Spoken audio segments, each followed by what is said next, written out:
Hello, કેમ છો મારા વાલા વિદ્યાર્થી મિત્રો? Myself Harshavasi. આજે આપણે જોશું સ્ટાન્ડર્ડ 10 મેથ્સ ચેપ્ટર 9 ત્રિકોણમિતિનો ઉપયોગ. આપણે ત્રિકોણમિતિનો પરિચય ભણીને આવેલા છે ચેપ્ટર 8 ની અંદર. આજે આપણે જોશું ત્રિકોણમિતિનો ઉપયોગ. ઓકે, તેની અંદર અંતર અને ઊંચાઈના કેટલાક પ્રશ્નો સોલ્વ કરતા પહેલા આપણે કેટલાક પદોને સમજીશું. પહેલું છે દ્રષ્ટિરેખા, પછી સમજીશું ઉચ્છેદ કોણ અને અવક્ષેદ કોણ. ઓકે, આ પદોને આપણે સમજીએ. દ્રષ્ટિરેખા એટલે શું?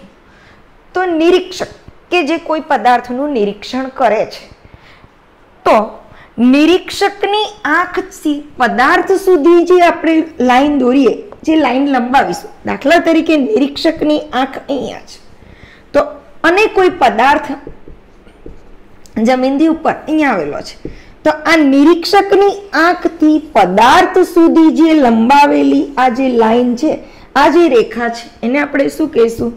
દ્રષ્ટિ રેખા. મારે કોઈ પદાર્થને ઉપર જોવું છે, તો મારી આંખથી એ પદાર્થ સુધી જે લંબાવેલી રેખા છે, એને આપણે શું કહીશું? દ્રષ્ટિ રેખા કહેવાશે. ઓકે, જરૂરી નથી દ્રષ્ટિ રેખા ઉપર. કોઈ આપણે ઉપરથી કોઈ પદાર્થને જોઈએ તો દ્રષ્ટિ રેખા ક્યાં રચાશે? નીચે. મતલબ નિરીક્ષકની આંખથી પદાર્થ સુધી જે લંબાયેલી રેખા છે, તેને આપણે દ્રષ્ટિ રેખા કહીશું. ઓકે, હવે આપણે જોઈશું ઉચ્છેદ કોણ. ઉચ્છેદ કોણ કોને કહેવાશે? દાખલા તરીકે ક્ષિતિજ રેખા. ક્ષિતિજ રેખા એટલે આપણી આંખમાંથી જે સીધી નજર જશે, સીધી દ્રષ્ટિ, એને આપણે ક્ષિતિજ રેખા કહીશું. તો હવે ક્ષિતિજ રેખાની ઉપર કોઈ પદાર્થ આવેલો હોય, ખ્યાલ આવ્યો? ક્ષિતિજ રેખાની ઉપર કોઈ પદાર્થ આવેલો હોય તો ત્યારે નિરીક્ષકે શું કરવું પડે છે? ઊંચું જોવું પડશે. તો દ્રષ્ટિ રેખા આ રીતે રચાશે. એટલે ક્ષિતિજ રેખાની ઉપર આવેલા પદાર્થ માટે દ્રષ્ટિ રેખા અને ક્ષિતિજ રેખા વચ્ચે જે ખૂણો રચાશે, તેને શું કહીશું આપણે? ઉચ્છેદ કોણ. સીધી ભાષામાં કહીએ તો ઊંચું જોઈએ તો ઉચ્છેદ કોણ રચાશે. ઓકે, ઉપર જોવાથી ક્ષિતિજ રેખા અને દ્રષ્ટિ રેખા વચ્ચે જે એંગલ રચાશે, મતલબ તમારે કોઈ પણ પદાર્થને જોવા માટે તમારે તમારું માથું ઊંચું કરવું પડે તો ઉચ્છેદ કોણ રચે. જો માથું નીચું કરવું પડશે તો અવક્ષેદ કોણ રચાશે. ઓકે, એ જ રીતે આપણે જોઈએ. એટલે આ જે ક્ષિતિજ રેખા અને દ્રષ્ટિ રેખા વચ્ચેનો જે ખૂણો છે તે ઉચ્છેદ કોણ. જ્યારે પદાર્થ ક્ષિતિજ રેખાની ઉપર આવેલો હોય ત્યારે, એટલે તમારે તમારું મસ્તક ઊંચું કરવું પડે. જો ઊંચું કરે તો ઉચ્છેદ કોણ રચાશે. એવી જ રીતે જો પદાર્થ ક્ષિતિજ રેખાની નીચે આવેલો હોય, આ ક્ષિતિજ રેખા છે, પદાર્થ અહીંયા આવેલો છે, તો નિરીક્ષકની આંખથી આ પદાર્થને જોવા માટે નીચે જવું પડશે. તો આ ક્ષિતિજ રેખા અને દ્રષ્ટિ રેખા વચ્ચે જે એંગલ રચાશે, આ જે એંગલ, તેને શું કહીશું? અવક્ષેદ કોણ. સીધી ભાષામાં કહીએ તો ઊંચે જોઈએ તો ઉચ્છેદ કોણ રચાશે, નીચે જોઈશું તો અવક્ષેદ કોણ રચાશે. મતલબ કોઈ પદાર્થને જોવા માટે તમારે તમારું માથું ઊંચું કરવું પડે, તો દ્રષ્ટિ રેખા અને ક્ષિતિજ રેખા વચ્ચેનો જે એંગલ છે તે ઉચ્છેદ કોણ છે. જો તમારે તમારું માથું નીચું કરવું પડશે અને કોઈ પદાર્થને જોવો પડે તો ક્ષિતિજ રેખા અને દ્રષ્ટિ રેખા વચ્ચે અવક્ષેદ કોણ રચાશે. ઓકે, હવે આપણે ચેપ્ટર 9 ના સમ જોઈએ. આટલો ખ્યાલ આવી ગયો હશે. જોઈએ ક્વેશ્ચન 1. ક્વેશ્ચન 1 માં છે, સર્કસના તંબુમાં જમીન સાથે શિરોલંબ સ્થિતિમાં રાખેલ થાંભલાની ટોચથી.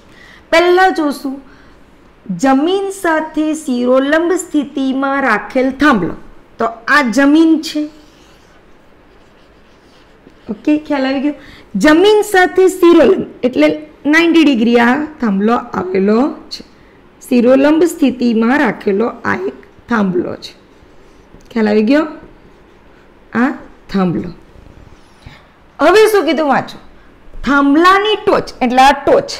થાંભલાની ટોચથી જમીન સાથે, આ જમીન સાથે ખેંચીને બાંધેલ 20 મીટર લાંબા દોરડા ઉપર એક કલાકાર ચડી રહ્યો છે. એટલે થાંભલાની ટોચથી જમીન સાથે આ એક દોરડું બાંધેલું છે. આ શું છે? તમારું દોરડું. આ જે દોરડું છે તે કેટલા મીટર લાંબુ છે? 20 મીટર લાંબો દોરડા ઉપર કોઈ કલાકાર ચાલી રહ્યો છે. જો દોરડું જમીન સાથે, આ જે દોરડું છે એ જમીન સાથે 30 ડિગ્રી 30 અંશના માપનો ખૂણો બનાવે છે, તો આપણે થાંભલાની ઊંચાઈ શોધવાની છે. ઓકે, આ પ્રશ્ન ઉકેલતા પહેલા આપણે આકૃતિ કમ્પલસરી દોરીશું. આકૃતિ દોરશું તો એક ક્વેશ્ચન જલ્દી સોલ્વ થશે.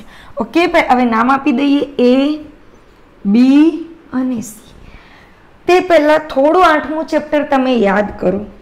sin θ બરાબર સામેની બાજુ સાબાના છેદમાં કર્ણ. યાદ છે?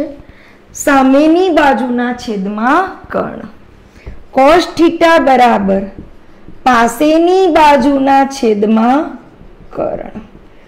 tan θ બરાબર સામેની બાજુના છેદમાં પાસેની બાજુ.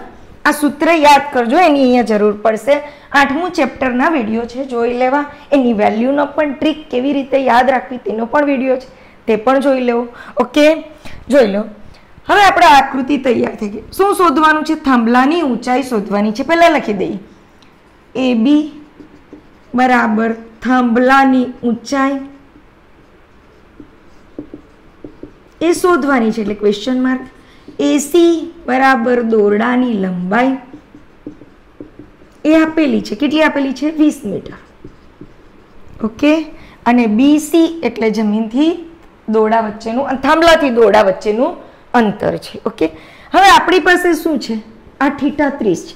પાસેની બાજુ છે નથી, કર્ણ આપેલો છે, અને બીજું શું આપેલું છે? સામેની બાજુ શોધવાની છે. સામેની બાજુ અને કર્ણ, એના માટે કયું સૂત્ર આવશે? sin θ આવશે. સામેની બાજુ શોધવાની છે અને કર્ણ આપેલો છે. એક બાજુ આપેલી હશે ને એક શોધવાની હશે, એને આધારે આપણે θ લેશું. ઓકે, એટલે sin θ આવશે. જોઈ લઈએ. માટે sin C is equal two, આ C એંગલ છે એટલે sin C is equal two સામેની બાજુના છેદમાં કર્ણ. સામેની બાજુ કઈ છે આપણી? AB. sin C is equal two AB upon AC Karna. Okay, C કેટલા છે? 30. એટલે લખીએ sin 30 degree is equal two AB. આપણને આપેલા નથી, શોધવાના છે, એટલે AB અપોન AC. AC એટલે દોરડું. દોરડું કેટલું છે? 20 મીટર લંબાઈનું છે, એટલે અપોન 20. sin 30 ની વેલ્યુ, ટ્રીકનો વિડીયો છે, જોઈ લેવો. ઓકે, 1/2 sin 30 ની વેલ્યુ થશે 1/2 is equal two AB upon 20. Therefore 20 ક્યાં જશે? ઉપર, ક્રોસ મલ્ટીપ્લિકેશન. એટલે AB is equal two 20/2. 10 2 Jha 20.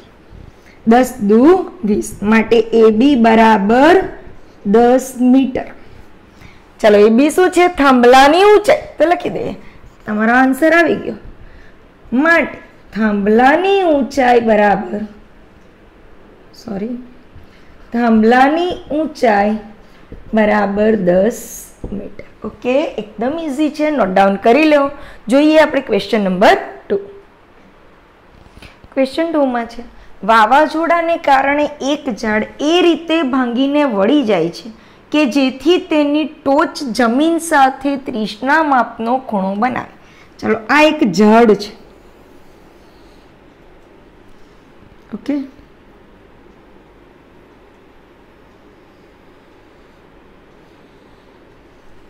આ ઝાડ છે એ વાવાઝોડાને કારણે અમુક જગ્યાએથી ભાંગી જાય છે. દાખલા તરીકે અહીંયાથી તૂટી જાય. આનો આ જે છેડો છે તે જમીન સાથે, મતલબ આ ભાગ જમીન સાથે અડશે, આ તૂટી જશે. આ ભાગ આટલેથી આટલો ભાગ તૂટી જશે ને વળી જશે, અને એનો આ જે ટોચનો ભાગ એ જમીન સાથે અડે છે, સ્પર્શે છે. અને ઝાડની જમીનને સ્પર્શતી ટોચ અને ઝાડના થડ વચ્ચેનું અંતર 8 મીટર. આ ઝાડનું થડ છે અને આ ઝાડની ટોચ, આટલેથી આટલું જે અંતર જે છે એ કેટલું છે? 8 મીટર છે. ઓકે, આખું ઝાડ છે, આટલેથી આટલું ઝાડ છે. આ ઝાડનો આટલો ભાગ તૂટી જાય છે ને અહીંયા જોડાઈ જાય છે, જમીન સાથે અડી જાય છે. મતલબ આ ભાગ તૂટે છે ને અહીંયા અડી જાય છે. Okay, clear? હવે વાંચો, તે જમીન સાથે 30ના માપનો ખૂણો બનાવે છે. આ ઝાડની ટોચ જમીન પરના કોઈ એક બિંદુએ અહીંયા 30° ખૂણો બનાવે છે. આપણે શું શોધવાનું છે? ઝાડની ઊંચાઈ શોધવાની છે.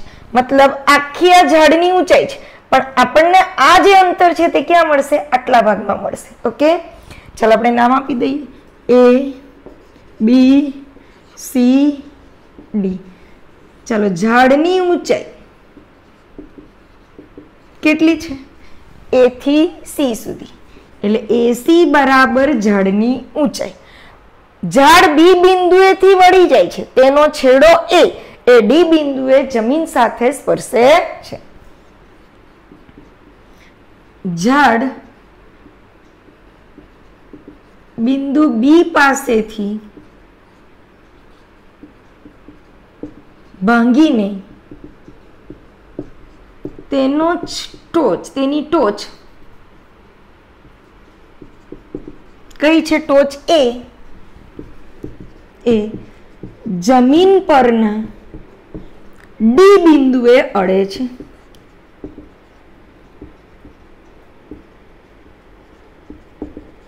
ઓકે, આ એ જે ટોચ છે અહીંયા ડી બિંદુ સાથે ટચ કરે છે. જોઈ લઈએ હવે, આ ઝાડની ટોચથી ઝાડના થડ સુધીનું અંતર કેટલું છે? 8 મીટર છે. ઓકે, જોઈ લઈએ. આ કાટકોણ ત્રિકોણ છે, હંમેશા કાટકોણ ત્રિકોણ જ રચાશે. ત્રિકોણ BCD માં ખૂણો C બરાબર 90°, ખૂણો D બરાબર 30°. ઓકે, આપણે આ પણ શોધવાનું છે ને આ પણ શોધવાનું. આ બેનું ટોટલ થશે તો આપણને ઝાડની ઊંચાઈ મળશે. કેવી રીતે? કારણ કે આટલેથી થડથી આટલો ભાગ તો છે જ, આટલો ભાગ તૂટે છે, એ કોની સાથે જોડાય છે? ડી સાથે. એટલે આટલેથી આટલો ભાગ એટલે આ થશે. એટલે ટોટલ આખી ઝાડની ઊંચાઈ શોધવું હશે તો BC પ્લસ BD કરવું પડશે. ઓકે, તો જોઈ લઈએ. પહેલા સામેની બાજુ શોધવી હોય તો થીટાની સામેની બાજુ અને પાસેની બાજુ આપેલી, એટલે આપણે શું લેશું? tan D. tan D is equal two BC upon BC એટલે સામેની બાજુ, થીટાની સામેની બાજુ, BC અપોન CD. ઓકે, ચાલો, tan D એટલે tan કેટલા છે? 30. tan 30 is equal two BC upon CD. CD કેટલા છે? 8 મીટર છે. ચાલો, tan 30 ની value 1/√3 is equal two BC upon 8.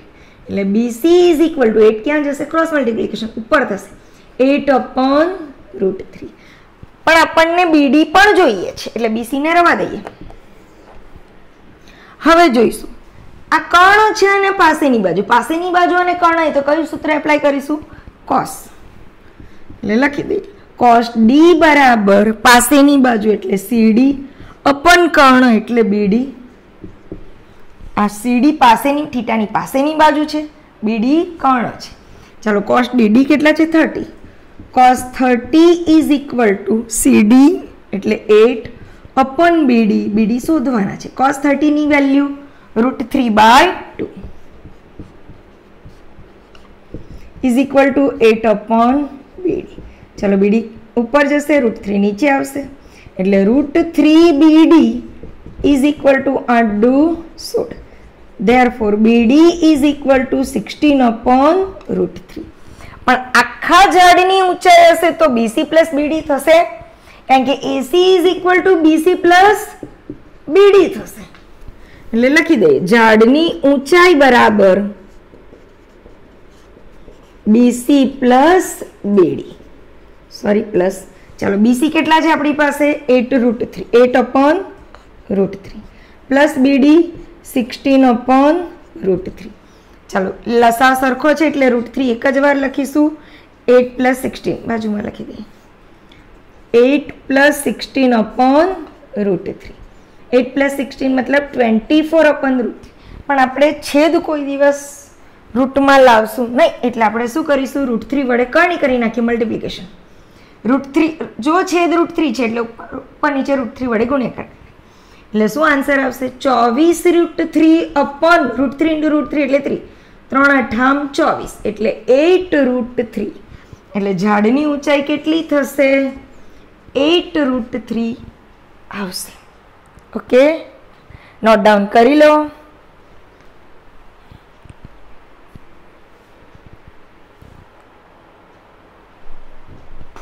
Question number 3 જોઈએ.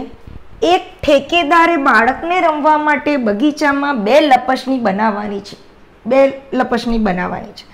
આ માટે 5 વર્ષથી ઓછી ઉંમરના બાળકો છે તેના માટે અને તેનાથી વધારે ઉંમરના. તો 5 વર્ષથી ઓછી ઉંમરના બાળકો માટે જમીનથી ઉપરનો છેડો 1.5 મીટર અને જમીન સાથે 30° ખૂણો બનાવે. ઓકે, આમાં 5 વર્ષથી નીચેના બાળકો, 5 વર્ષથી ઓછી ઉંમરના બાળકો માટે. ચાલો આ બાજુ આપણે જોશું 5 વર્ષથી વધારે ઉંમરના બાળકો માટે. એ લપસણી બનાવે છે. ઓકે, 5 વર્ષથી ઓછી ઉંમરના બાળકો માટે જમીનથી, એટલે આ જે જમીન છે, જમીનથી લપસણીનો જે છેડો છે, ઊંચાઈ એ કેટલી છે? 1.5 મીટર. એટલે જમીનથી લપસણીની ઊંચાઈ, આ લપસણી એટલે આ રીતે આવશે. ઓકે, અને જમીન સાથે 30° ખૂણો બનાવે છે. આ 5 વર્ષથી ઓછી ઉંમરના બાળકો માટે છે. હવે શું કીધું? વધારે ઉંમરના બાળકો માટે 3 મીટરની ઊંચાઈ, એટલે આ જે જમીન છે તેનાથી 3 મીટરની ઊંચાઈ છે.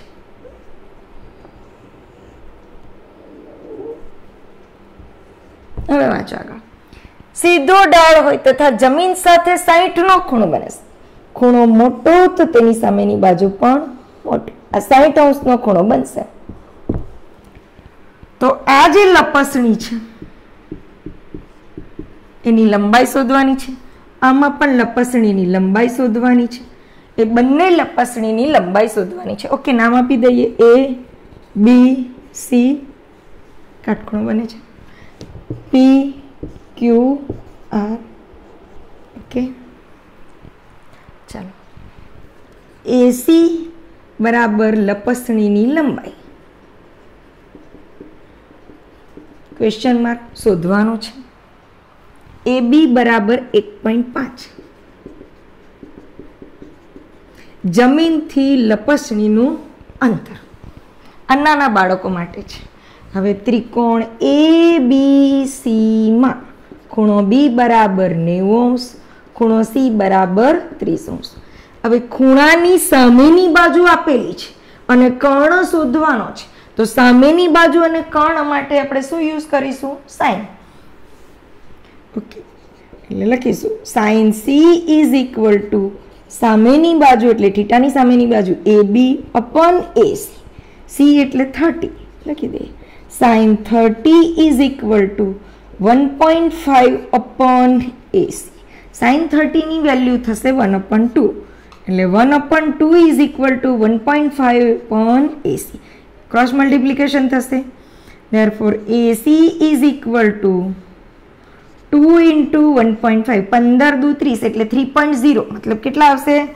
AC is equal to 3 metre. એટલે નાના બાળકો જે છે 5 વર્ષથી ઓછી ઉંમરના બાળકો માટેની લપસણીની લંબાઈ કેટલી થશે? 3 મીટર જોઈશે. ઓકે, હવે 5 વર્ષથી વધારે ઉંમરના બાળકો માટે ચાલો PR ઇઝ ઇક્વલ ટુ લપસણીની લંબાઈ એ શોધવાની છે. Question mark. ઓકે, આટલેથી આટલું P થી Q સુધીનું અંતર કેટલું છે તમારું? 3 metre.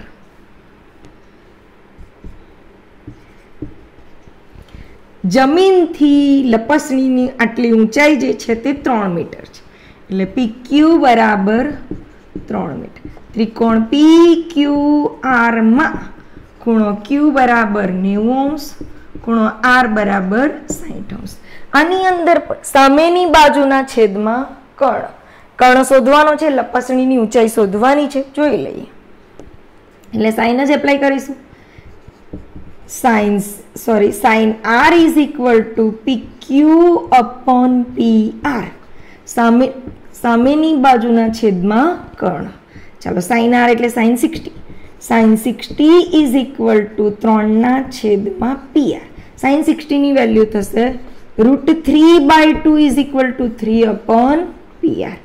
therefore PR is equal two √3PR લખીએ, કદાચ નહીં ખબર પડે કોઈને. √3 into PR બરાબર 2 ગુણ્યા 3 એટલે 6. ચાલો PR ઇઝ ઇક્વલ ટુ 6/√3. છેદમાં √3 છે, કરણી કરીશું એટલે √3 into √3 એટલે 6√3/3. 3 દુ 6 એટલે 2√3. PR is equal two 2√3. શું આવશે? મીટર. બધું મીટરમાં આપેલું હોય એટલે મીટર લખો. ઓકે, એટલે 5 વર્ષથી વધારે ઉંમરના બાળકો માટે લપસણીની ઊંચાઈ 2√3 મીટર થશે અને 5 વર્ષથી ઓછી ઉંમરના બાળકો માટે લપસણીની ઊંચાઈ જે છે એ કેટલી થશે? લપસણીની લંબાઈ જે છે તે 3 મીટર થશે. ઓકે, કંઈ પણ તકલીફ હોય તો તમે મને કોમેન્ટ બોક્સની અંદર કોમેન્ટ કરીને જણાવી શકો છો. અને હા, જો મારો વિડીયો ગમે તો તેને લાઈક કરો, ચેનલ પર નવા હો તો ચેનલને સબસ્ક્રાઇબ કરો અને બેલ આઇકનનું બટન દબાવવાનું ભૂલશો નહીં કે જેથી કરીને તમને મારા નવા વિડીયોના નોટિફિકેશન મળતા રહેશે. Okay, thank you.